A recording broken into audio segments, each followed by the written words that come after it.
Hello Stampin' Buddies, it's Lori from Lori's Little Bit of Crafting. I am an independent Stampin' Up! Demonstrator, usually in the United States, but right now I am somewhere in the ocean, traveling toward home, or the home country of the US. And I'm going to share with you today making a little treat box holder for my Milano cookie pack. And I don't know if these are available where you are from, but we have them in the United States. They're available at Costco. I actually ordered these online. They come, I think, like 30 packages in a box, and there's 2 cookies inside. So I'm gonna make a cute little treat holder for this. And hopefully my contraption here will not tip over. I'm using a suitcase and my camera and trying to do all the things. So we'll see how it works, okay? So what you're gonna need for my project is a piece of cardstock that's not the right one. We're gonna go here. Now I've used thick basic white, and right now it's not available. And Stampin' Up! Has announced that some of the cardstock is not going to be available and that there will be a price increase with the new catalog that comes out in May. So if you need some cardstock, now would be the time to stock up, so to speak. So anyway, this piece of cardstock is 5 1/4 inches by 11. And then you also need a piece that's 1 1/4 inches by 8 1/2. And that's this piece here for the belly band, okay? And then you need a piece of designer series paper that is 3 5/8 by 9 1/8. All right, and we're gonna cut this down. We're gonna do some scoring, and we're gonna make a cute little box. You also need a piece of your designer series paper that is 1 1/8 inch by 8 3/8. So you could use coordinated colors. This one is not cut in the right direction because this would be up and down. So I'm just going to use the same side here. And what I will do is adhere this on here with some liquid glue, and I'll get that kind of out of the way. See how much I can get done without my little suitcase falling over, because that's what's holding my camera. Hopefully we won't have any mishaps while I am creating, and we may hear some commotion in the back when my husband comes through the room, but we'll see. So I'm just going to put this on here, and because it's a green glue, we've got some wiggle room, and I'm just going to set that aside for right now.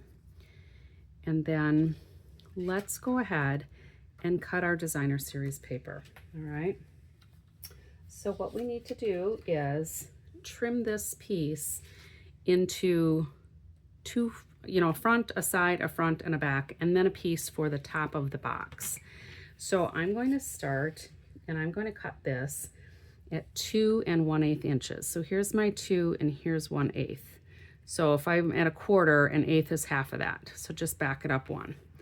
So we're gonna cut that, and then we're going to cut a piece that is 1 3/8.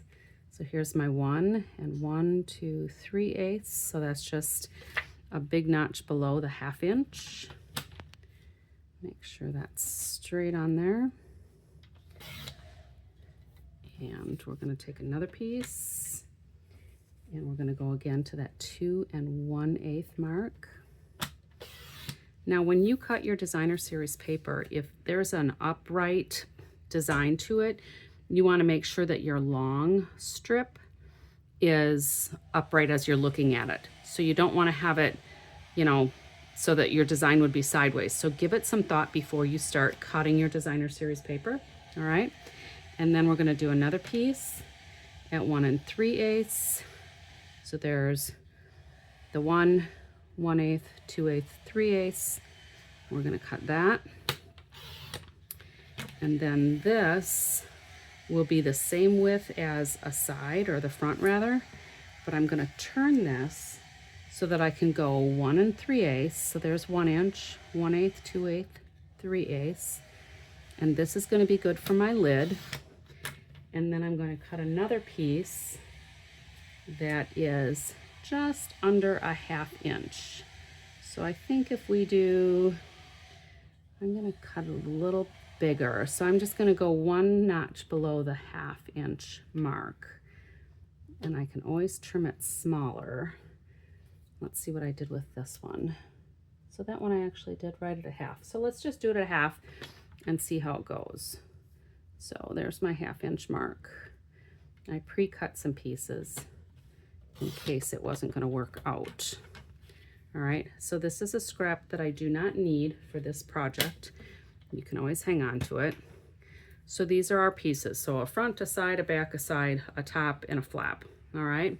So if you want the designs to stay in order around your box, just make sure that you kind of keep them in an order that you like. All right. And then the next thing we're going to do is we're going to take this piece of cardstock. So again, this cardstock is actually 5 1/4 by 11. All right. So here's my 11 inches. So our paper comes 8 1/2 by 11. So I laid it sideways to score it, but for here, I'm just going to cut it at the 5 1/4. So I already cut off the extra piece. All right. And that's what you can use to make your belly band. All right. So what I want to do now is get my cutter out of the way because we're going to do some scoring. We're going to score this at 3 3/4. So here's our 3, 1/4, 2/4, 3/4. We're going to score. And then we're going to score at 5 1/4. So there's our 5 1/4.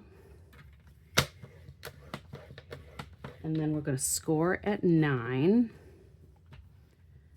So we're going to move it down here. And this arm folds back out of the way if you've got a Stampin' Up! Trimmer. So we're going to score it at 9. And then we're going to score it at 10 1/2. And that will leave us a 1/2 inch flap. And hopefully my camera's not moving too much because I'm working on the bed. I don't even have a table here. So then what I want to do is we're going to score at 1 1/2 inches the long way. So I just rotated it by 90. So there's our 1 1/2 inch. So we're going to score there. And then we're going to go to 3 3/4. So there's 3 and 1, 2, 3/4. I'll scooch that over just a little bit here. Now I'm going to show you my template before we're done so you can kind of see what everything looks like. All right. So we can kind of, you're not probably going to be able to see my score lines very well, but they're there. All right. And we've got one there and one there and one there and one there. So what I want to do now is I'm going to trim to, if I can find my snips, here they are. We're going to trim all these score lines. So I'm going to trim in here. All right, and for those of you who have made boxes, you know exactly what I'm doing here. All right, I'm just scoring into that score line, and it looks like I got a little crooked there, so I'll probably straighten that out. All right, and I'm gonna score into there, or trim into there, and I'm gonna trim into here, and then I'm going to snip this piece off. And then I'm going to go do the same thing on the other side. So I'm going to snip into the score line here. Snip into the score line here. Snip into the score line here. And again here.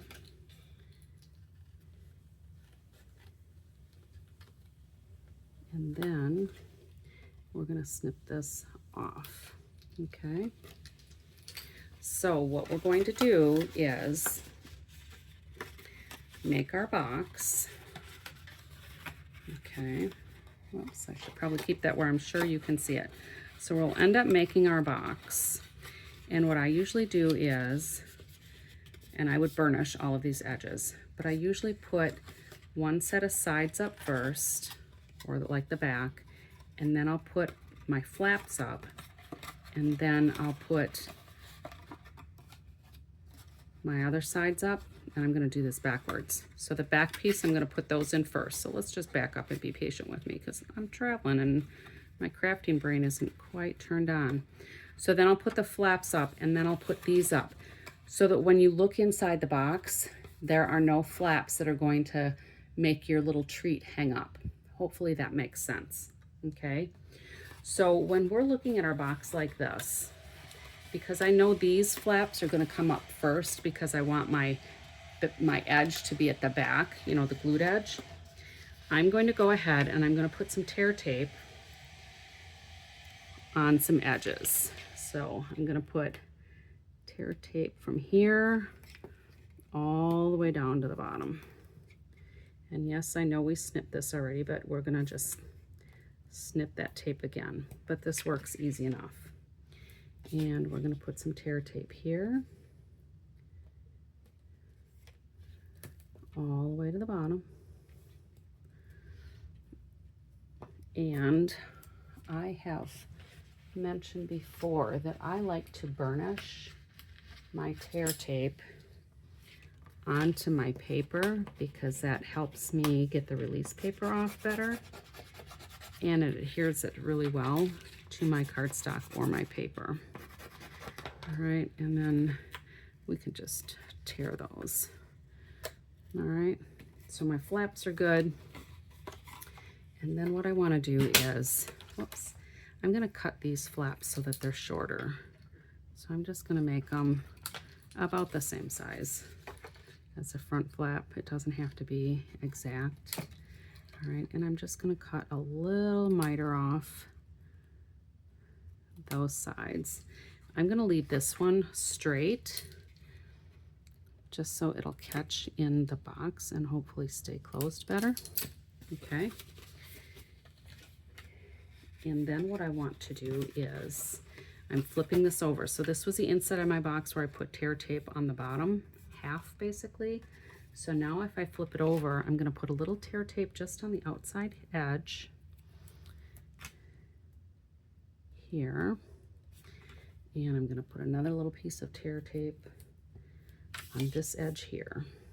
Okay. And this went over my edge a little bit, but that's not a big deal. So when I take the tear tape off, I'll just fold that over so it sticks to itself. Okay.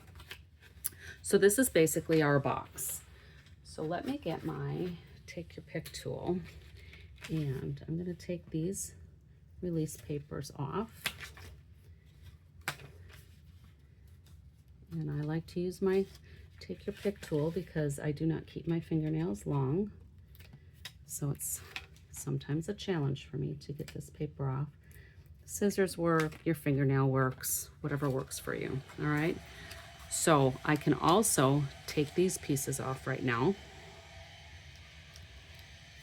And like I mentioned a little bit ago, where this piece is hanging over the edge here, I don't know if you can see that very well, but I'm just gonna fold this in on itself so it's not hanging over the edge.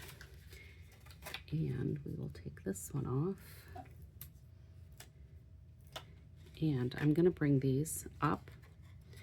These pieces have stickum on the inside. So I'm gonna line up my edges and I'm gonna adhere those. All right, so you could miter these in a little bit if you want, but if you line them up pretty good, it shouldn't be a problem, all right? And then these pieces are just gonna go up like this, and we'll adhere that here and here. All right, and it looks like I got it a little bit crooked, probably because my boat is moving. So I'm just gonna trim off these couple of edges that didn't quite line up. All right, and then these pieces are going to just tuck inside, okay? All right, so that's how our box is going to be. All right, so then what we're going to do is we're going to glue on our pieces. All right, so I'm going to take my first piece and I'm just going to put some of our liquid glue.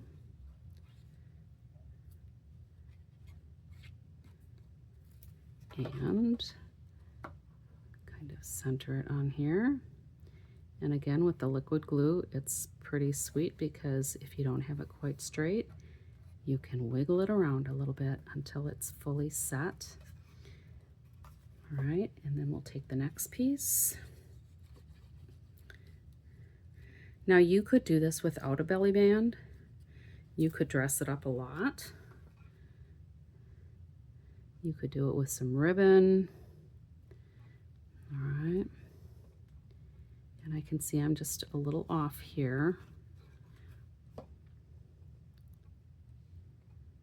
And I may trim that later, I don't know. There we go. And then I'm going to take my next piece. We're just going to work around the box.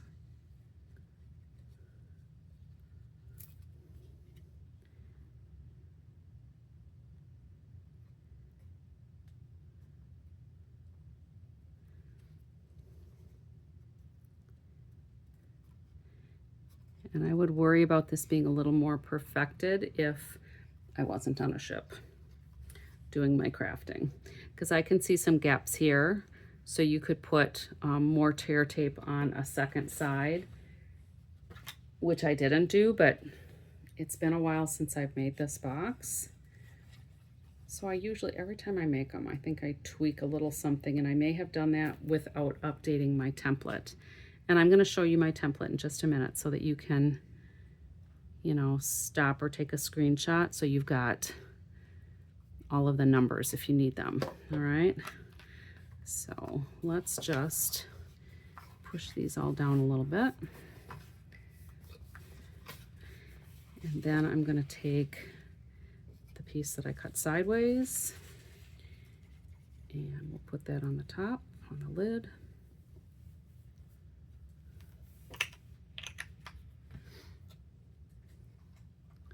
And we'll center it as best as we can with a moving ship. And then this little piece here, I might want to trim it just a little bit. I wasn't sure how much I would need trimmed off, so let's just take a smidge off. And that's going to be tucked in, so it's not going to show a whole lot, but it's going to give you some thickness to help hold that lid closed if you need it. And my lighting is not the best. It might look okay for you watching, but it's a little dim for me. And then my support system just popped down another light for me, which actually does help quite a bit. All right, so here's our little box. Pretty quick and easy. Here are our Milano cookies that go inside. And our edges fold in, and that you could either decorate it with the flap out or the flap in, so however you like it. If you do the flap in, I would recommend that you use, you know, your snips or a small punch or something to make a little like a pull out, a little thumb hole basically. All right, and then what we'll do is we will put this belly band around here, and we can put a tag with a sentiment on it. So because I'm traveling, I don't have all of those little goodie pieces here, and I don't have a decorated finished project from when I've done these before, but you kind of get the idea. So what I would suggest that you do with your belly band is kind of finger fit it around so that you can see where it's going to go. All right. And then just start making your creases. You could score it ahead of time, but then you're probably not going to get as secure a fit. All right, so I don't know if you noticed what I did there, but I started here kind of in the middle. I worked my way around. When I got to the end, I let the first side come out, and then I can put that right on top, and it's going to kind of be in the middle. All right, I'm gonna put something on here anyway, some flowers, a tag, so it doesn't really matter. But I do wanna put some glue here. So we'll put some glue here. And I don't want it so snug that it can't slide off the box if I want it off the box, but you know, quite honestly, it can stay there because they're gonna be able to open the top, right? So it's basically just for decoration. And again, you wouldn't need the belly band at all unless you really want it. But when I did mine, I put tags on there so that they could open it up, have their treat, and eat it too, right? So use your imagination with some fun design there. And then here is the template that I used. So you can see this is, well, let me do this side first. So this is a side that's got all the notes for, it's 5 1/4 by 11. So 5 1/4 by 11. I tell you where to score. So 3 3/4, 5 1/4, 9, and 10 1/2. And then when you go this way, you're gonna score it at 1 1/2 and 3 3/4. And then you're gonna cut on all of those score lines and you're gonna trim off those outer pieces that we don't need. Your tear tape goes here. So this is tear tape. I'm just gonna put a TT there. I guess it's not even gonna show, all right, because it's waxy. So you've got tear tape here and here, all right? You don't have tear tape here, but when you flip it over, you're gonna have tear tape here and here. And then here are the sizes for your DSP. So you want it to be 3 5/8 upright. So if you've got a directional design on your paper, make sure that it's going from top to bottom at your 3 5/8 cut, all right? And then when you turn it, you're gonna cut a piece that's 2 1/8. You're gonna cut a piece that's 1 3/8. You're gonna cut another piece that's 2 1/8 and another piece that's 1 3/8. And then that leftover piece, you're gonna turn, whoops, let me move it over here. So that leftover piece that's on the end, because this is the size sheet we ended up with, all right? So you'll cut a piece that's 2 1/8 by 1 3/8. So 2 1/8 is how wide this piece is for the front and the back, remember? So if you turn it, you'll be able to cut it at 1 3/8 and then just cut another piece just a smidge smaller than a 1/2 inch, all right? So that's your DSP side. This is your cardstock side, all right? So hopefully you'll be able to zoom in and see it, and this is what we end up with, a cute little box for your Milano cookie treat, all right? So let me know if you like this project. If you try it out, that would be great. Share my video, follow me if you're not following already. I'd love to share more projects with you. And until next time, happy stamping.